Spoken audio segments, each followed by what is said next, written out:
नमस्कार, मैं अर्चना गुप्ता आप सभी का न्यूज़ वन इंडिया में बहुत स्वागत करती हूँ। देश के पूर्व प्रधानमंत्री डॉक्टर मनमोहन सिंह की आज हम बात करेंगे। कहा जाता है कि भविष्य को समझना है तो इतिहास को पढ़िए। कहा यह भी जाता है कि भविष्य का निर्धारण करने में इतिहास एक शिक्षक होता है। इकोनॉमी के डॉक्टर मनमोहन सिंह हमसे विदा हो गए। उन्होंने इस दुनिया को अलविदा कह दिया, लेकिन उनके फैसले हमेशा इतिहास में दर्ज हो गए। भारत आज दुनिया की तीसरी सबसे बड़ी अर्थव्यवस्था है और जल्द इसके पांचवी सबसे बड़ी इकोनॉमी बनने की उम्मीद जाहिर की जा रही है। लेकिन 90 के दशक में हालात बिल्कुल विपरीत थे। उस समय देश में पीवी नरसिम्हा राव की सरकार थी और वित्त मंत्री दिवंगत डॉक्टर मनमोहन सिंह जी थे। तू इधर उधर की ना बात कर, ये बता कि काफिला क्यों लुटा। तू इधर उधर की ना बात कर, ये बता कि काफिला क्यों लुटा। हमें रहजनों से गिरा नहीं, तेरी रहबरी का ख्याल है, तेरी रहबरी। माना कि तेरी गीत के काबिल नहीं हूँ मैं।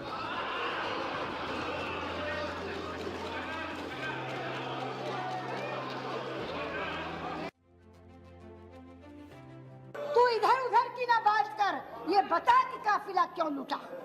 तू इधर उधर की ना बात कर, ये बता कि काफिला क्यों लुटा। हमें रहजनों से गिरा नहीं, तेरी रहबरी का ख्याल है, तेरी रहबरी। माना कि तेरी गीत के काबिल नहीं हूँ मैं।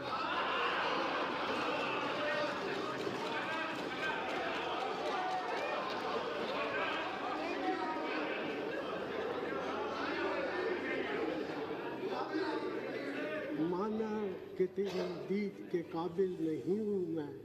तू मेरा शौक तो देख, मेरा इंतजार देख। मनमोहन सिंह अर्थव्यवस्था की तरह विदेश नीति को लेकर दूरदर्शी थे। साल 2004 में जब वो पहली बार प्रधानमंत्री बने तो उन्होंने विदेश नीति पर खास ध्यान दिया और सफल विदेश नीति की नींव तैयार की। मनमोहन सिंह की व्यक्तिगत कहानी लोगों को आत्मविश्वास से भर देती है। 15 साल का सिख शरणार्थी लड़का जिसके परिवार को 1947 में भारत के विभाजन के बाद अपना घर बार छोड़ना पड़ा। बाद में मनमोहन सिंह ऑक्सफोर्ड और कैम्ब्रिज में पढ़ने गए और बड़े बड़े पद पर रहते हुए दुनिया के सबसे बड़े लोकतंत्र का 2 बार प्रधानमंत्री बने। इतिहास मनमोहन को कैसे याद करेगा? क्या इतिहास केवल अर्थशास्त्र के उस मेहनती विद्यार्थी के तौर पर याद करेगा जिन्होंने किताबें, डिग्रियां केवल पढ़ाई और कमाई के लिए नहीं ली? इस जिम्मेदारी को संभालते वक्त मैंने अपनी पूरी मेहनत से काम करने और सच्चाई के रास्ते पर चलने का निश्चय किया था। मेरी ईश्वर से प्रार्थना थी कि मैं हमेशा सही काम करूं। मेरा सार्वजनिक जीवन एक खुली किताब है। मैंने हमेशा अपनी पूरी क्षमता से अपने महान राष्ट्र की सेवा करने की कोशिश की है। बल्कि इतिहास को उदार होकर याद करना होगा।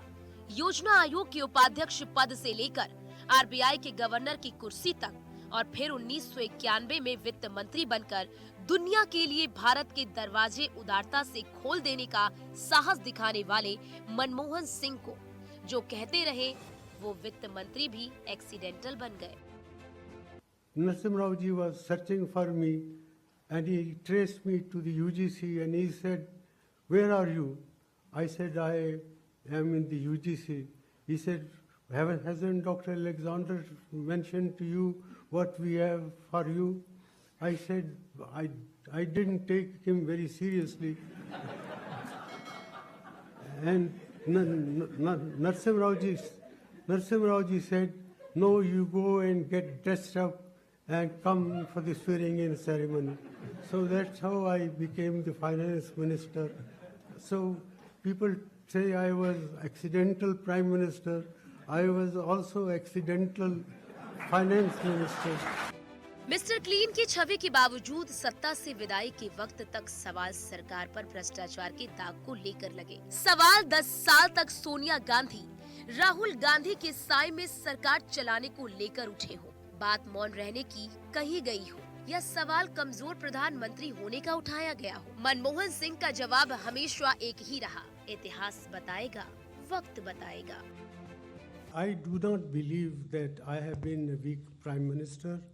That history will be kinder to me than the contemporary media or the विचारधाराओं के इतर चश्मे से मनमोहन सिंह का मूल्यांकन इतिहास जब भी करेगा, ये जरूर पाएगा कि 3 दशक के सक्रिय सार्वजनिक जीवन में शांत तरीके से बड़े फैसले लेते रहे। इतिहास हमेशा याद करेगा एक अर्थशास्त्री जो कभी पद के पीछे नहीं भागे। एक्सीडेंटल भले पद मिला हो, लेकिन जिम्मेदारी एसेंशियल बनकर उठाई। आर्थिक सुधारों के लिए जाने जाते हैं मनमोहन। डॉक्टर मनमोहन सिंह की सुझाई नीतियों से देश में आर्थिक सुधार के दरवाजे खुले।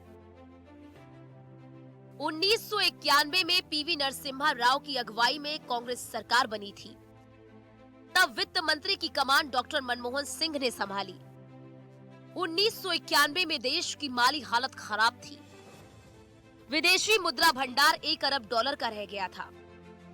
पूर्ववर्ती चंद्रशेखर सरकार को तेल उर्वरक के आयात के लिए $40 करोड़ जुटाने के लिए 46.91 टन सोना बैंक ऑफ इंग्लैंड और बैंक ऑफ जापान में गिरवी रखना पड़ा था।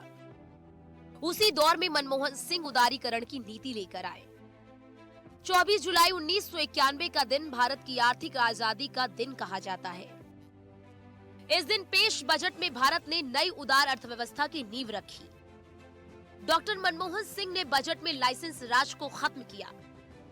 साथ ही कंपनियों को कई तरह के प्रतिबंधों से मुक्त किया था। आयात निर्यात नीति बदली गई थी, जिसका उद्देश्य आयात लाइसेंसिंग में ढील और निर्यात को बढ़ावा देना था। यही नहीं, विदेशी निवेश के रास्ते खोल दिए गए। सॉफ्टवेयर निर्यात के लिए टैक्स में छूट की घोषणा भी की गई। इस महत्वपूर्ण बजट को आधुनिक भारत के इतिहास में सबसे बड़ी घटनाओं में से एक माना जाता है। मनमोहन सिंह की आर्थिक नीतियों का ही कमाल था कि 2 साल यानी कि 1993 में ही देश का मुद्रा भंडार $1 अरब से बढ़कर $10 अरब हो गया। यही नहीं, 1998 में ये $290 अरब तक पहुंच गया था। मनमोहन सिंह की दूसरी बड़ी उपलब्धि अमेरिका के साथ परमाणु करार थी। जनवरी 2014 में आखिरी प्रेस कॉन्फ्रेंस में उन्होंने इसे अपने कार्यकाल की सबसे बड़ी उपलब्धि बताया था। 2006 में डॉक्टर मनमोहन सिंह ने वॉशिंगटन में अमेरिकी राष्ट्रपति जॉर्ज बुश के साथ न्यूक्लियर डील साइन की। इसके जरिए परमाणु व्यापार को लेकर भारत का 30 साल का वनवास खत्म हो रहा था। 1974 में भारत के परमाणु परीक्षण के बाद अमेरिका ने तमाम प्रतिबंध लगा दिए थे। इस डील के विरोध में लेफ्ट पार्टियों ने यूपीए सरकार से समर्थन वापस ले लिया। उस समय लेफ्ट के पास तकरीबन 60 सांसद थे। समर्थन वापसी की बात पर सोनिया डील वापस लेने की बात करने लगी। हालांकि शुरुआत में वो उसके समर्थन में थी। सरकार को सदन में विश्वास मत से गुजरना पड़ा। मनमोहन ने अटल बिहारी वाजपेयी को राजनीति का भीष्म बताते हुए अंतरात्मा की आवाज पर समर्थन मांगा। वाजपेयी ने कुछ कहा तो नहीं, लेकिन मुस्कुरा जरूर दिया। मनमोहन सिंह की सरकार ने सपा नेता अमर सिंह की मदद से 19 वोटों से विश्वास जीत लिया। मनमोहन के बड़े फैसले। जुलाई 1991 में अर्थव्यवस्था में उदारीकरण। जून 2005 सूचना का अधिकार। सितंबर 2005 रोजगार गारंटी योजना। मार्च 2006 अमेरिका से न्यूक्लियर डील। जनवरी 2009 आधार स्कीम। अप्रैल 2010 शिक्षा का अधिकार। इस जिम्मेदारी को संभालते वक्त मैंने अपनी पूरी मेहनत से काम करने और सच्चाई के रास्ते पर चलने का निश्चय किया था। मेरी ईश्वर से प्रार्थना थी कि मैं हमेशा सही काम करूं। मेरा सार्वजनिक जीवन एक खुली किताब है। मैंने हमेशा अपनी पूरी क्षमता से अपने महान राष्ट्र की सेवा करने की कोशिश की है। हालांकि Aadhaar, MNREGA, RTI, right to education जैसी स्कीम उनके कार्यकाल में ही लॉन्च हुई, जो आज बेहद कारगर साबित हो रही है। मनमोहन सिंह की पहचान राजनेता से ज्यादा अर्थशास्त्री के तौर पर रही। देश की इकोनॉमी को नाजुक दौर से निकालने का क्रेडिट भी उन्हें दिया जाता है। कम ही लोगों को पता था कि डॉक्टर मनमोहन सिंह प्रधानमंत्री आवास में रहने के बावजूद खुद को आम आदमी कहते थे। उन्हें सरकारी BMW से ज्यादा अपनी मारुति 800 पसंद थी। अमेरिका के पूर्व राष्ट्रपति बराक ओबामा ने अपनी किताब में लिखा था, जब मनमोहन बोलते हैं तो पूरी दुनिया सुनती है। अर्थशास्त्र के शिक्षक से प्रधानमंत्री बनने तक का सफर मनमोहन सिंह का यादगार रहने वाला है। लेकिन 2004 में अचानक कैसे मनमोहन सिंह का नाम प्रधानमंत्री के लिए सामने आया, वो जान लेते हैं। 2004 के लोकसभा चुनाव में कांग्रेस ने यूपीए गठबंधन बनाया, कई दलों के साथ मिलकर सरकार बनाई। सोनिया गांधी 1998 में राजनीति में आई थी। 2004 में पार्टी की कमान संभाल रही थी। ओपिनियन पोल में बीजेपी को 2/3 बहुमत मिलने की भविष्यवाणी की गई थी। 2004 के लोकसभा चुनाव में बीजेपी जीत के भरोसे में थी। नतीजे आए तो बीजेपी 182 सीटों से लुढ़ककर 138 सीटों पर आ गई थी। कांग्रेस 114 से बढ़कर 145 सीटों पर पहुंच गई। हालांकि पीएम कौन बनेगा, इस बात को लेकर अनिश्चितता थी। यूपीए की सरकार में मंत्री रहे नटवर सिंह ने अपनी किताब में लिखा, उस समय गांधी परिवार पशोपेश में था। राहुल ने अपनी मां से कहा कि वो पीएम नहीं बनेंगी। राहुल अपनी मां को रोकने के लिए कुछ भी करने को तैयार थे। दोनों मां बेटे के बीच ऊंची आवाज में बातें हो रही थी। राहुल को डर था कि मां पीएम बनी तो उन्हें भी दादी और पिता की तरह मार दिया जाएगा। राहुल बेहद गुस्से में थे। उस वक्त मनमोहन सिंह और प्रियंका वहीं थे। बात तब बढ़ गई जब राहुल ने कहा कि मैं आपको 24 घंटे का टाइम दे रहा हूं। राहुल ने कहा कि आप तय कर लीजिए क्या करना है। आंसुओं से भरी मां के लिए यह असंभव था कि राहुल की बात को वो दरकिनार कर दे। 18 मई 2004 की सुबह सोनिया गांधी सुबह जल्दी उठी। राहुल और प्रियंका के साथ चुपचाप घर से बाहर निकल गई। सोनिया की कार राजीव गांधी की समाधि पहुंची। तीनों थोड़ी देर तक समाधि के सामने बैठे रहे। उसी दिन शाम 7 बजे संसद के सेंट्रल हॉल में कांग्रेस सांसदों की बैठक हुई। सोनिया गांधी ने राहुल और प्रियंका की तरफ देखकर कहा, मेरा लक्ष्य कभी भी प्रधानमंत्री बनना नहीं रहा। मैं हमेशा सोचती थी कि अगर कभी उस स्थिति में आई तो अपनी अंतरात्मा की आवाज सुनूंगी।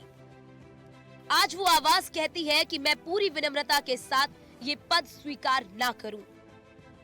इस जिम्मेदारी को संभालते वक्त मैंने अपनी पूरी मेहनत से काम करने और सच्चाई के रास्ते पर चलने का निश्चय किया था।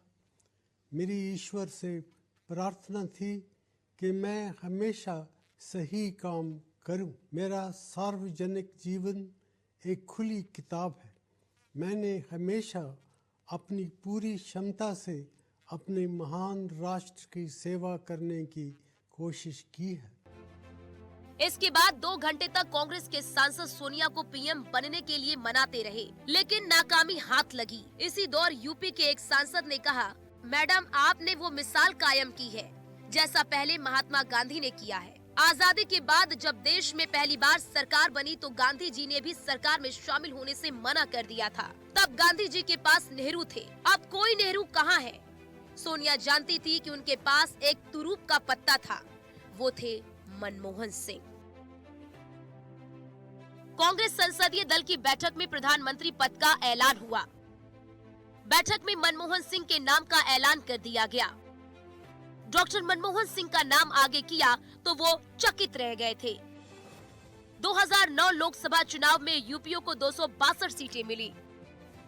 2009 में राहुल ने कहा था, मैं पीएम नहीं बनना चाहता। एक बार फिर प्रधानमंत्री के नाम को लेकर अटकलों का दौर शुरू हो गया। सियासी गलियारों में राहुल गांधी का नाम उछाला गया। मनमोहन सिंह दूसरी बार पीएम बनने को तैयार नहीं थे। उन्होंने सोनिया के सामने शर्त रखी थी, बतौर प्रधानमंत्री जब कार्यकाल पूरा करने का मौका मिलेगा तभी दोबारा पद संभालेंगे। मनमोहन सिंह ने 22 मई 2004 से 26 मई 2014 तक प्रधानमंत्री का पद संभाला। हमेशा आसमानी रंग की पगड़ी पहनने वाले मनमोहन सिंह मंझे हुए अर्थशास्त्री रहे। जब राजनेता बने तो उनकी शख्सियत के कई अनदेखे पहलू सामने आए। लोकसभा में वोट के बदले नोट विषय पर चर्चा हो रही थी। तत्कालीन प्रधानमंत्री डॉक्टर मनमोहन सिंह विपक्ष के सवालों पर जवाब दे रहे थे। इस दौरान नेता विपक्ष सुषमा स्वराज ने उन पर कटाक्ष करते हुए कहा था, तू इधर उधर की बात न कर, ये बता कि कारवां क्यों लुटा। मुझे रहजनों से गिला नहीं, तेरी रहबरी का सवाल है। इसके जवाब में मनमोहन सिंह ने कहा था, माना कि तेरी दीद के काबिल नहीं हूँ मैं, तू मेरा शौक तो देख, मेरा इंतजार तो देख। तू इधर उधर की ना बात कर, ये बता कि काफिला क्यों लुटा। तू इधर उधर की ना बात कर, ये बता कि काफिला क्यों लुटा। हमें रहजनों से गिरा नहीं, तेरी रहबरी का ख्याल है, तेरी रहबरी। माना कि तेरी दीद के काबिल नहीं हूँ मैं।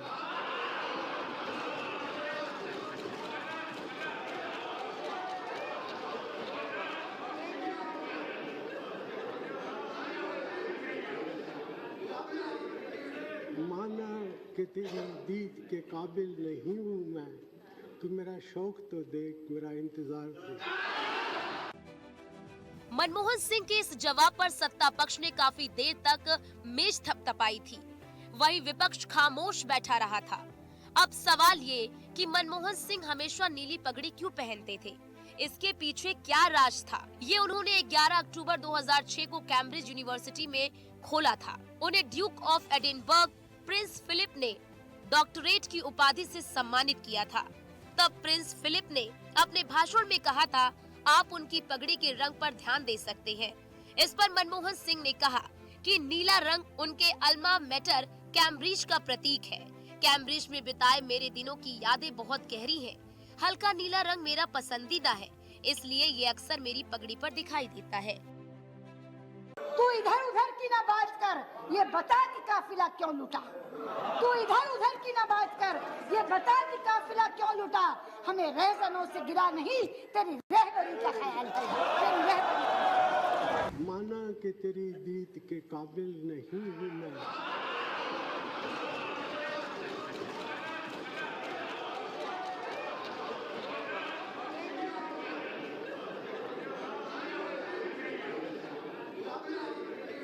माना कि तेरी दीद के काबिल नहीं हूँ मैं, तू मेरा शौक तो देख, मेरा इंतजार देख।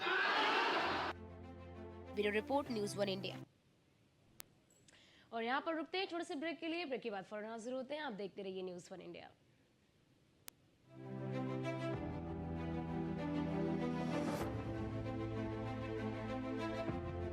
तू इधर उधर की ना बात कर, ये बता कि काफिला क्यों लुटा। तू इधर उधर की ना बात कर, ये बता कि काफिला क्यों लुटा।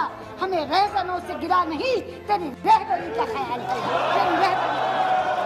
माना कि तेरी दीद के काबिल नहीं हूँ मैं।